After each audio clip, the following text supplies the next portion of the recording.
Setelah perkembangan pesat kecerdasan buatan sejak tahun 2023, orang-orang terbagi menjadi beberapa kelompok. Dan yang pertama adalah para konservatif AI yang suka nulis di kolom komentar. Oh tidak, kita jadi makin bodoh gara-gara AI. Mereka akan menguasai dunia, memperbudak umat manusia, dan semacamnya. Dan mereka sama sekali tidak mau menggunakan AI. Kelompok lainnya adalah para pemula AI. Mereka terus-menerus menggunakan chatbot gratis, aplikasi di Telegram, dan secara umum memanfaatkan layanan gratis untuk membuat kartu ucapan sebagai hadiah ulang tahun untuk seseorang atau menulis ucapan selamat. Pokoknya mereka iseng-iseng pakai AI sebisarnya. Kelompok ketiga adalah para penggemar peran. Mereka sudah menggunakan langganan berbayar dengan AI. Mungkin memakai sintaks, GPT Tunnel, dan bisa membuat prompt tertentu yang sedikit mempercepat pekerjaan mereka. Kelompok keempat adalah para profesional AI, yang tidak hanya sekedar mengirim prompt ke AI, tapi benar-benar telah memikirkan ulang seluruh pekerjaan mereka, dan berhasil mempercepatnya 2, 3, atau bahkan lebih kali lipat dengan bantuan AI. Dan di video ini, saya akan memberitahu kamu bagaimana caranya naik level dari pemula AI menjadi pro AI hanya dalam beberapa langkah sederhana. Jadi, kasih like kalau kamu bukan bot atau AI. Dan kita mulai. Aturan pertama, daripada menyimpan hasil kerja AI, simpanlah tautan ke chat tempat kamu berinteraksi dengan AI. Dan ini contohnya yang bagus. Kalau kamu bekerja di ChatGPT, kamu bisa ngirim permintaan apa saja ke AI. Setelah itu, di bagian atas akan muncul tautan ke chat kamu. Nah, karakter-karakter terakhir yang kamu lihat di sini, itulah ID unik dari chat ini. Selanjutnya, salin tautan ini dan simpan di dokumen tempat kamu akan mempublikasikan hasil kerjamu. Kenapa ini penting? Karena nanti saat kamu perlu melanjutkan percakapan dengan AI, atau misalnya ingin melihat prompt apa yang kamu gunakan untuk membuat hasil ini, kamu selalu bisa membuka tautan itu dan kembali ke chat tersebut. Karena fitur pencarian chat di ChatGPT itu sendiri sangat tidak nyaman digunakan. Bagaimana cara memahami semua chat itu juga tidak jelas bagi siapapun. Tapi sebenarnya, sepertinya memang para pengembang tidak punya tujuan seperti itu. Selain itu, kalau kamu bekerja dengan beberapa AI, maka gunakan saja tautan ke beberapa chat. Jadi, ketika saya perlu kembali ke percakapan, saya selalu bisa membuka chat tempat saya berbicara dengan AI. Dan di sana sudah ada seluruh riwayat percakapan untuk saya lanjutkan. Kelihatannya hal-hal ini jelas, tapi sebenarnya sangat mempercepat pekerjaan. Kalau kamu ingin mempercepat pekerjaanmu lebih jauh lagi dan langsung mempraktikannya, di bawah ini saya sudah siapkan video kursus gratis yang terdiri dari 9 pelajaran, di mana kamu bisa memahami jenis-jenis AI, cara mengirim permintaan, dan bagaimana mendapatkan hasil untuk dirimu sendiri.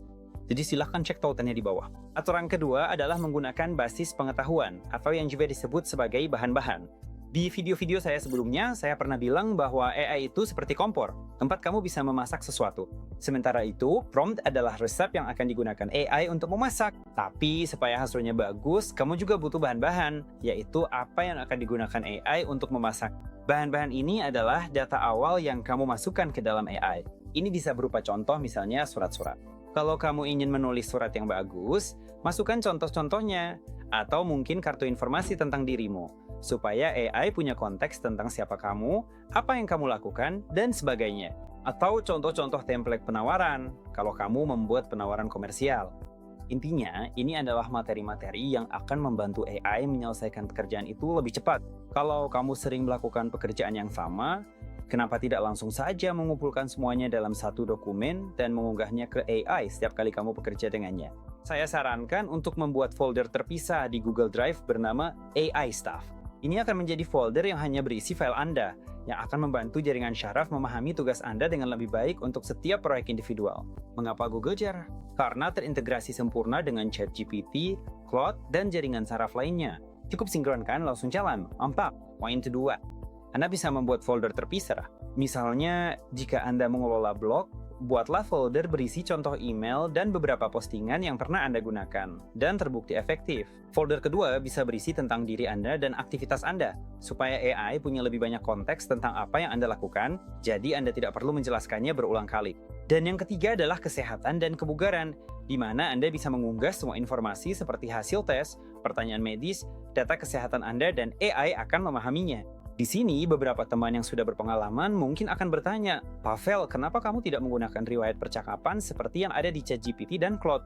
Kan mereka bisa mengingat semua percakapan sebelumnya. Masalahnya, memang mereka mengingat, tapi yang diingat itu versi mereka sendiri. Sedangkan saya butuh agar mereka mengingat materi-materi saya secara spesifik, dan itu membuat prosesnya jadi lebih cepat. Ada satu cara lagi yang bisa dilakukan, yaitu menggunakan proyek di ChatGPT dan Claude, karena mereka juga memungkinkan hal yang sama. Tapi ada sedikit catatan soal penggunaan proyek ini. Kalau kamu bekerja di beberapa AI sekaligus, misalnya di ChatGPT, Claude, Gemini, dan sering berpindah-pindah di antara mereka, kadang itu jadi kurang praktis. Lebih nyaman kalau kamu menyimpan materi-materi itu sendiri, supaya bisa diunggah ke model yang kamu butuhkan kapan saja. Nanti di video ini saya akan jelaskan juga bagaimana cara mempercepat proses kerja dengan AI dan penyimpanan konteks. Tapi sekarang kita lanjut ke bagian berikutnya. Elemen ketiga adalah perencanaan tugas dengan AI. Saya juga menyebutnya sebagai pola pikir AI. Jadi, saat kamu merencanakan sebuah tugas, hal pertama yang harus kamu pahami adalah bagian mana dari pekerjaan yang akan dilakukan secara manual dan bagian mana yang akan dikerjakan oleh AI untukmu. Dan selanjutnya, tentukan juga dengan neural network mana kamu akan menyelesaikan masing-masing tugas tersebut. Dan setelah itu, ketika kamu membuat satu dokumen yang berisi semua informasi tentang proyekmu, kamu udah tahu, misalnya untuk membuat gambar akan menggunakan Nano Bananas, untuk membuat teks, oke, Claude. Untuk analisis tabel bisa pakai GenSpark atau Notebook LM, supaya bisa mengumpulkan data dan melakukan riset. Jadi, untuk setiap tugas, kamu harus tahu neural network mana yang akan digunakan. Dan supaya kamu bisa memahami hal ini, di bawah aku sudah siapkan kursus video singkat, di mana kamu bisa mempelajari neural network mana yang digunakan untuk keperluan apa. Nah, kalau kamu ingin benar-benar cepat dan intens mendalami topik ini, ada juga masterclass gratis yang terpisah. Namanya Jalan Menuju AI. Cara cepat mendalami neural network dan mempercepat kerjamu. Keduanya gratis, linknya ada di bawah. Kita lanjut lagi. Dan hasil akhirnya, kamu akan mendapatkan tabel seperti ini untuk dirimu sendiri. Misalnya, kamu punya tugas besar, proyek, contohnya membuat skenario untuk video, atau misalnya melakukan analisis, mengembangkan sistem motivasi baru untuk karyawan, melakukan riset mendalam, atau membuat laporan besar. Dan kamu paham, tugas itu akan terdiri dari beberapa tahap. Kalau kamu belum paham, tanya aja ke ChatGPT Yoka. Nah, selanjutnya kamu paham dengan neural network mana saja tugas ini bisa dikerjakan. Setelah itu, kamu susun semuanya di dokumen.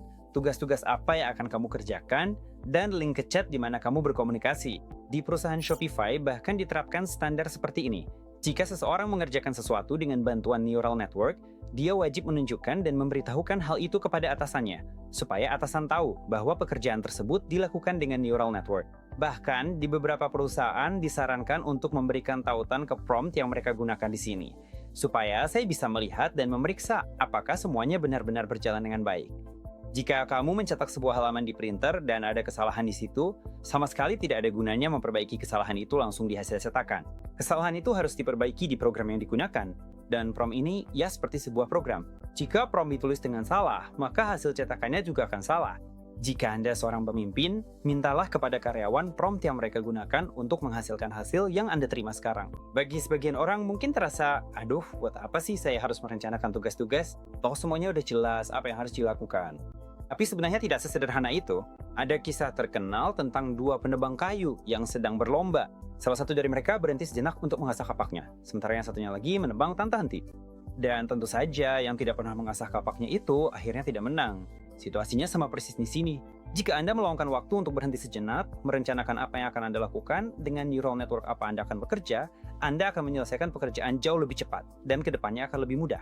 Bahkan, otak Anda akan mulai masuk ke mode memikirkan prompt apa yang perlu dikirimkan ke sana. Dan Anda akan tahu, ke neural network mana Anda harus meminta prompt untuk neural network berikutnya.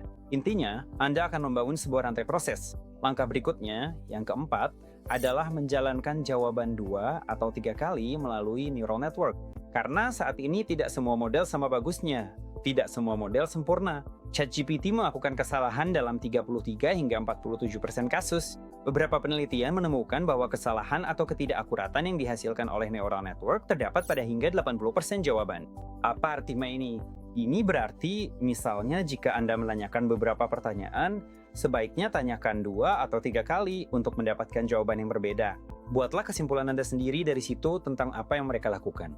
Akan lebih baik lagi tentu saja jika Anda bertanya pada berbagai neural network seperti ChatGPT, Claude, dan Gemini, terutama untuk pertanyaan-pertanyaan penting. Jadi, jika Anda berniat untuk mendiagnosis diri sendiri, saya sangat tidak menyarankan hal itu ya, sebaiknya tetap konsultasikan ke dokter. Tapi, kalau memang tidak ada kesempatan seperti itu dan Anda bertanya pada neural network, cobalah bertanya dengan berbagai cara. Ajukan pertanyaan dengan cara yang berbeda-beda agar Anda mendapatkan beberapa pendapat, atau bahkan Anda bisa memberikan jawaban dari dari neural network itu sendiri kembali ke neural network tersebut dan memintanya berperan sebagai kritikus untuk mengkritisi apa yang kurang tepat, serta resiko apa saja yang ada di situ. Ini salah satu life hack lagi yang bisa membantu Anda. Lebih detail tentang life hack saat bekerja dengan neural network, serta jenis prompt apa yang sebaiknya ditulis, sudah saya buatkan video terpisah yang bisa Anda tonton di sini. Dan elemen kelima dalam rantai kita adalah menyimpan prompt ke dalam basis pengetahuan Anda sendiri, supaya Anda selalu bisa mengakses prompt yang dibutuhkan dan melihat bagaimana Anda menulis sesuatu, apalagi jika Anda memang sedang menjalankan pekerjaan Anda. Misalnya, kami pernah mengajar Irina dari sebuah perusahaan logistik. Dia menyimpan prompt yang bisa menyelesaikan pekerjaan 3 jam hanya dalam 5 menit. Prompt tersebut menganalisis dokumen besar, memeriksa bagian mana dalam permohonan yang sudah diisi atau belum, memeriksa kesalahan, menulis ulang, menambahkan, lalu memformat ulang ke format baru dan mengirimkannya ke tahap berikutnya. Jadi, berkat hal itu, dia bisa membebaskan hingga 40% waktu kerjanya. Kami punya banyak sekali kisah seperti ini. Tapi yang paling penting di sini adalah pembuatan basis prompt seperti ini. Agar lebih mudah untuk Anda bisa menyimpannya dalam bentuk asisten. Misalnya di ChatGPT ada bagian yang disebut asisten GPTs yang menyimpan prompt ini sehingga Anda tidak perlu lagi mengingatnya. Kembali ke metafora kita, ketika Anda sudah menyimpan prompt ini, kompor Anda berubah menjadi multi cooker, dan Anda cukup memasukkan bahan-bahannya, menekan tombol panggang, lalu semuanya akan dipanggang secara otomatis. Dan Anda bahkan tidak ingat prompt apa yang digunakan untuk semua ini. Dan ini benar-benar memberikan percepatan, bahkan sekitar 30-40% bagi karyawan yang menggunakannya. Bahkan saya bisa bilang sekarang, siapapun yang menguasai prompt keren menjadi spesialis yang paling dicari di pasar. Ini adalah bagian lain dari keterampilan AI yang harus dimiliki setiap spesialis. Saya udah pernah membuat video terpisah yang membahas ini secara detail tentang keterampilan AI. Tapi yang paling penting di sini adalah memahami bahwa jika Anda menguasai prompt yang keren, maka Anda akan menjadi spesialis yang unik, yang bisa menyelesaikan banyak pekerjaan dalam waktu singkat. Dan Anda akan menjadi orang yang sangat dibutuhkan di pasar. Dan di bawah video ini, saya memberikan Anda tautan ke 2000 prompt yang bisa Anda gunakan sendiri, dan yang akan mempercepat pekerjaan Anda. Jadi, teman-teman, jangan lupa like video ini kalau menurut kalian bermanfaat. Kita udah membahas 5 langkah yang akan membantu Anda bertransformasi dari pemula AI menjadi profesional AI, yang bisa mengotomatisasi pekerjaannya dan menyelesaikannya lebih cepat, sehingga bisa menghasilkan lebih banyak uang. Jadi saya ucapkan semoga hari kalian menyenangkan dan sampai jumpa lagi. Sampai jumpa!